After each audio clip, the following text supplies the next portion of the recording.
Hi guys, welcome back to Cooking with Remy and Momo.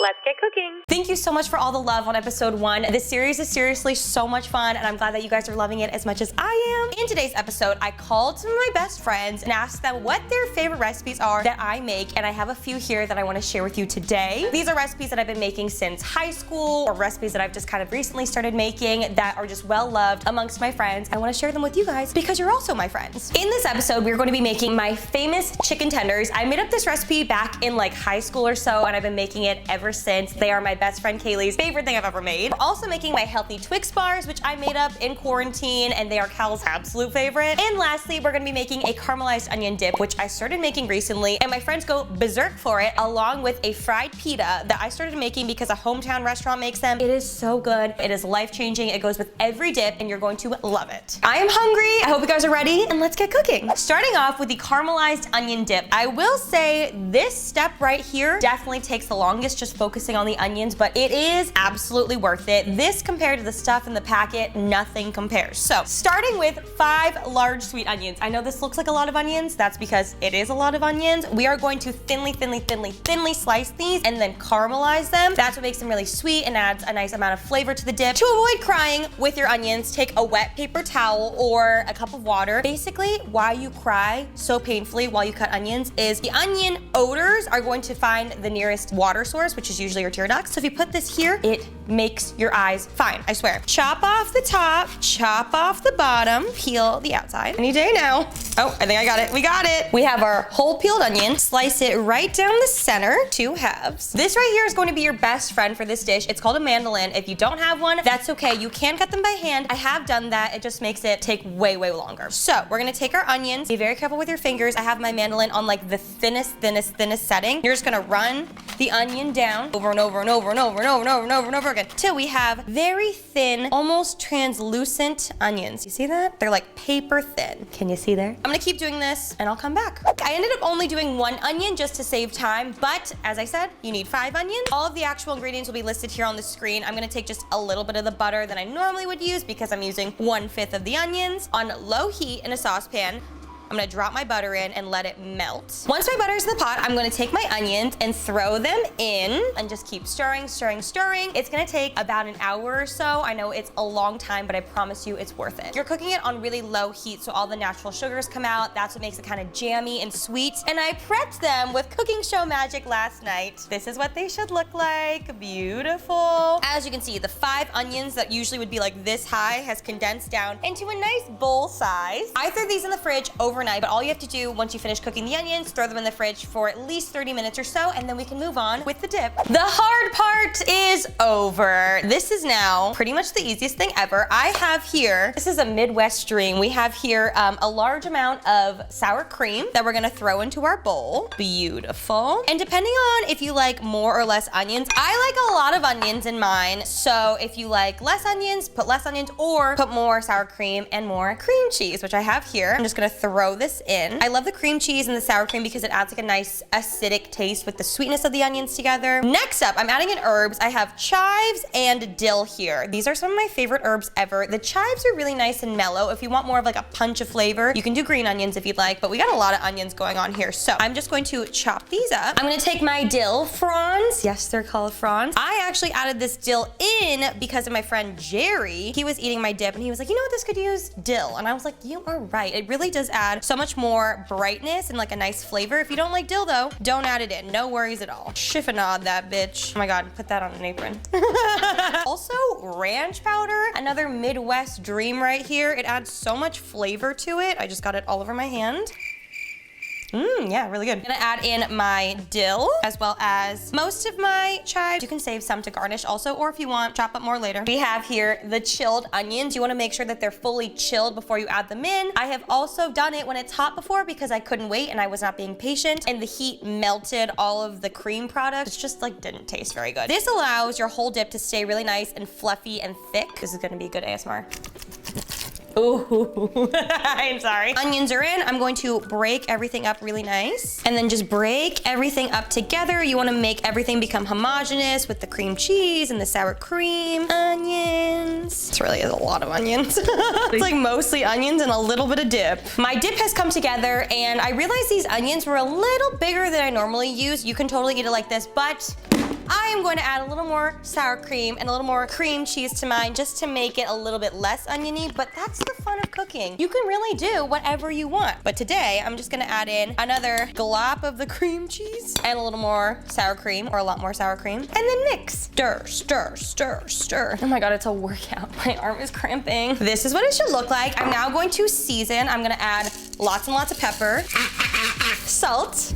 There's a lot in here, so we gotta season it well. Got onion powder. Surprisingly, you can add more onions to this. Garlic powder. I season with my eyeballs, but I will leave actual measurements up for those who don't do that. Those who are smart. And we have paprika to add a little kick, a little flavor. And in the back behind me, to partner with this dip, I'm gonna be making fried pita, which is absolutely insane. I have some vegetable oil heating behind me in a nice shallow pot, and I'm getting that to 350 degrees. All we do is just wedge the pita, throw it in there, and then salt it when it's done. It's super fast. It literally goes in like 2 minutes, so you gotta keep your eye on it. Our dip is seasoned, and now let's move on to the pita. This is the best pairing for any dip on the planet. You're gonna take pita. I cut these into little wedges, have the oil at 350 degrees over here on the stove, and I'm going to just dunk them in. They go so quickly, maybe like a minute per side or so. You really have to keep your eye on it. Don't overcrowd so it doesn't lower the temperature. Drain them, sprinkle with salt. Incredible, life-changing. So once they're starting to get a little puffy, flip them over. These ones are almost done already. You can feel when they're getting crunchy. These are whole wheats, they're like a little darker, but with the white ones, you will know because they are turning dark brown. These are ready. I'm just gonna pull them out, put them on our little paper towels. Once they're still hot, sprinkle them with salt so the salt sticks. These dry really quickly though, and then they're gonna be nice and crispy and crunchy. You can let them cool or serve them hot with the dip, either works. Our pita is done, our dip has been chilling, and we've also got some veggies, you know, if you want like a little low carb accompaniment. So I have this adorable little serving dish here. I imagine like a summer party. I imagine, you know, something cute outdoors. If your friends are coming over, this is the perfect thing to serve. We've got our dip, of course. I'm gonna place this right here in the middle. Load her up with our delicious stringy onion dip. Stringy is probably not the best word for that. Creamy, delicious, sweet. It smells so good. Oof. You're gonna die. We got our little dip, put it right in the center. Top her with a little fresh chive on top. Make it look pretty. Then on the sides, we can serve up our toasty looking pita. Also some veggies would be really good with this. Broccoli would honestly be bomb. Tomatoes. And there we have it, guys. Our caramelized onion dip platter. Perfect to take to an outdoor party, as I said. Obviously, we need to taste test.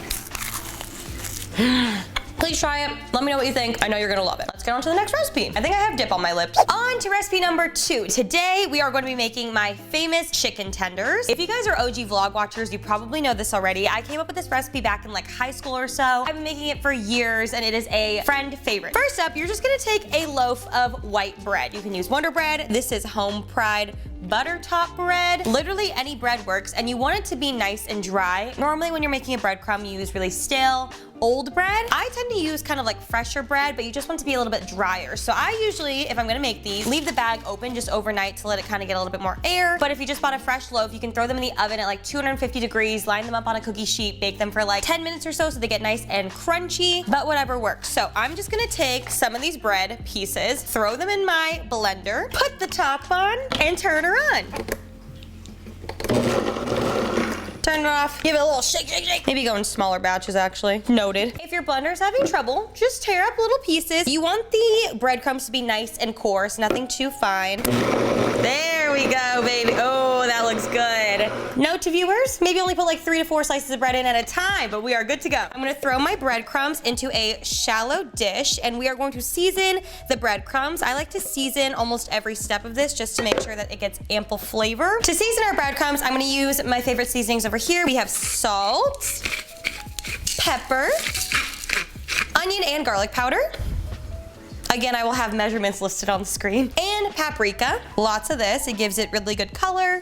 And I know this is a little crazy, sugar. This is what I realized in high school makes your chicken extra, extra, extra good. Just gonna sprinkle a little bit in there, not too much, and then give your breadcrumbs a good mix. Here we have our iconic breading station. I have my chicken tenders here, which we've pat dry. You wanna make sure they're nice and dry so that everything sticks to it. We have all-purpose flour in our first bowl here, and I'm going to season the flour. Again, as I said, you wanna season everything so it's just nice and tasty and not bland, because we don't like bland. To this, I'm gonna add pepper and salt and a little more sugar into here, just a smidge. Give her a good mix so it's all well incorporated. In the middle here, we have 2 eggs. Just gonna plop these in and then give them a good whisk till they're all mixed up together. So in high school, my best friend Kaylee and I would make an absolute mess in my parents' kitchen, just try to make different recipes. We tried to make like the serendipity frozen hot chocolate. We tried to make different snacks that we liked, and eventually I started cooking and making chicken tenders. I came up with this random recipe that's pretty standard, but honestly, just really, really, really good. We've been best friends for like a decade, and every time I see her, without fail, she asks for the chicken tenders, so I know they are good. Over here, we've got our breadcrumbs. I've learned throughout the years to have a wet hand and to have a dry hand when you're breading. What I mean by that is take your chicken tender. Again, you wanna make sure it's nice and dry. Dip it in the flour. This will be my dry hand. Incorporate it in, get it all nice and in there. Shake off the excess, put it in our wet mixture. Use your wet hand, which is the right. Flip it around. Again, drip off the excess. And then into our breadcrumb mixture, which you can use panko if you want. This is kind of obviously like a take on panko. Dry hand. Put it on top. Really soft, and they add like the most amazing crunchy texture. Get it all up in all the bits. And there you go. You got your chicken tender that we're gonna fry, but my hands are nice and clean. I'm gonna keep breading, and then we're gonna fry.